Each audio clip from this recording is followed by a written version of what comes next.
I've never seen this many cameras in my life. Welcome to the show. Oh my goodness. I'm a UFC fighter for real now, all this. So I know it's been an emotional night for you, to say the least, but now you've had a little chance to process it. Let us know where's your head at right now. I haven't had a chance to process it. I feel like I'm in a dream, literally. This doesn't even seem real. Just a week ago, I was playing Xbox in my room, not even thinking this was anywhere near a possibility right now. I've always known I was going to be in the UFC, but I just didn't think it would have been this soon. So you get the call, and you said you had the most weight you've ever had to cut. I mean, so you get the call. What's the discussion like? There really wasn't much of a discussion. I hit up my team and I said, this is it. We got this opportunity, and I told them what my weight was at, and I honestly didn't even think I was going to make weight. I just knew I was going to give it my all and do my best, and I made it happen. What'd you cut from?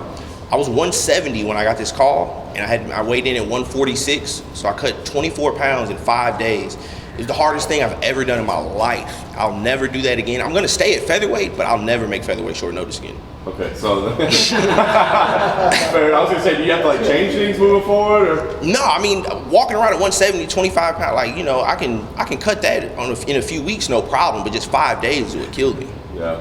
So as the fight's unfolding, it's not exactly going your way. Right. What's going through your head at that point? I think that's my biggest strength, honestly, is my mental part. No matter how far down I'm behind I am in the fight, or how bad I'm getting beat up or whatever, I will never get discouraged or panic or anything like that. I stayed calm the entire time. It looked like I was in bad positions, but I really didn't feel in danger. He was giving his all on those chokes, and I felt like he wasn't even close, and felt like he was going to tire himself out. And I just knew I had to weather the storm, and I'd get my shot, my window. And the knee was spectacular. Was it something that you guys talked about in between rounds? Was it something your coach called for? Was it something you saw? How did it happen? It's something I work that knee all the time in practice. I haven't really worked it in a fight because most of the guys I fought have been willing to stand up with me. And I saw Masvidal hit it on the Askren, and he's probably my #1 favorite fighter. So I knew at some point in this fight I was going to bust that out and try it. And he just kept shooting at the takedown so relentlessly that I pulled it out earlier than I was planning on it.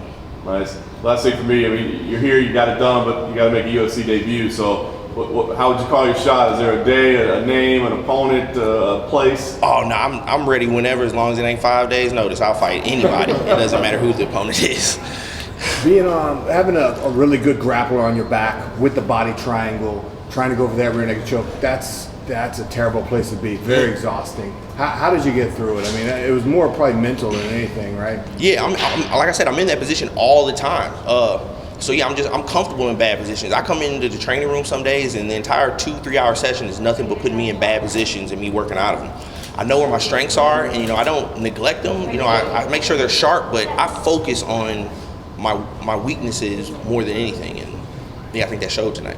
And like you said, and like Dana said, we've seen guys, like George Masvidal and a few other guys in the past few weeks, make wrestlers pay for shooting too much. And at that point in the fight, it's like, well, you've already been on the ground, so you really have nothing to lose. It's not as much of a risk.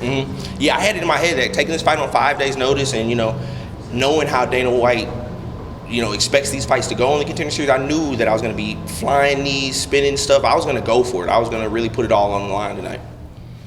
Were you ever surprised when he didn't try to attempt to mount you? When he had to be on, you on the back for so long, and he just stuck to it. I could feel him. He wanted to transition to try and come on top of me, but I think he could feel that I was going to spin around in his guard. I was waiting on the moment for him to open up that body triangle to try and come on top, and I think he could feel that. I think he could feel that I was just waiting for my moment to explode.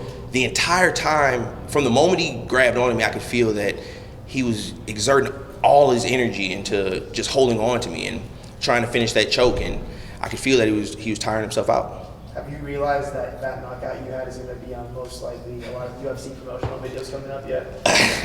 I still can't believe all this, man. I can't believe I'm in the UFC. I'm straight a UFC fighter. It's so crazy to me. And as much as I say that this has been my life's work, I've been doing this my entire life. So yeah, that flying knee, like I said, I work that all the time in training. I've been doing this a long time. So I'm not shocked that I got it, but I'm just extremely happy. Sean, do you think your short notice and also your weight cut, do you think that had any bearing on how you started the fight and just your energy level? Yeah, for sure. Back in the back warming up, I could feel that my cardio took a hit from this weight cut. I normally have really good cardio, but yeah, that 24 pounds in 5 days really zapped me. And yeah, that's another reason why I knew that I was gonna have to be, just really going for it, throwing flying knees. And but yeah, after that first grappling exchange, like I said, I felt like he was more tired than I was. So yeah, it ended up working out for me. Did you ever feel like you weren't going to make the weight cut? Max Holloway, when he was going to try to fight Khabib, he tried to cut a lot of weight similar to what you actually did, but they pulled him. Were you ever fearful that you were going to get pulled or that you would make it? Yeah, I had it in my head. At one point, I knew I wasn't going to make the weight. I was like, yeah, I'm not making this weight. I'm just going to, it is what it is. I'm accepting this on short notice. The money on the line was more than I've ever made. So that's why I was like, I'm just going to go for this opportunity. I know Dana White probably was going to be mad that I didn't make the weight. But then, yeah, I have the best team back home behind me, a nutritionist and a chiropractor that really know their stuff when it comes to health. And they told me it was possible, so I just believed in them. And we started getting closer and closer. And, yeah, I made it. Actually, I'm curious how you do it, because when you only have 5 days, you don't have time to water load, which, like you said, 20 plus pounds, if you have enough time and you can water load, it's fairly easy to do, right? Yeah. In 5 days, you pretty much just have to starve yourself and sweat it out. Yeah, well, what the protocol for me was, I already drink a lot of water and drink about 2 to 3 gallons of water a day, so I'm already carrying around a good amount of water weight. But yeah, as soon as we got this call, I had to go basically straight keto, no carbs, and yeah, it was very draining, but yeah, we got it done. How much did you weigh this morning or before the fight? I weighed in at 165 before this fight. I put on 20 pounds overnight. Yeah, I had to slow down. I could have came in there 170, but I thought it might have had me a little too sluggish putting on that much so soon. So yeah, I just cut it off at 165. Could have got bigger. Good. Yes, sir. Thank you, guys. Thank you.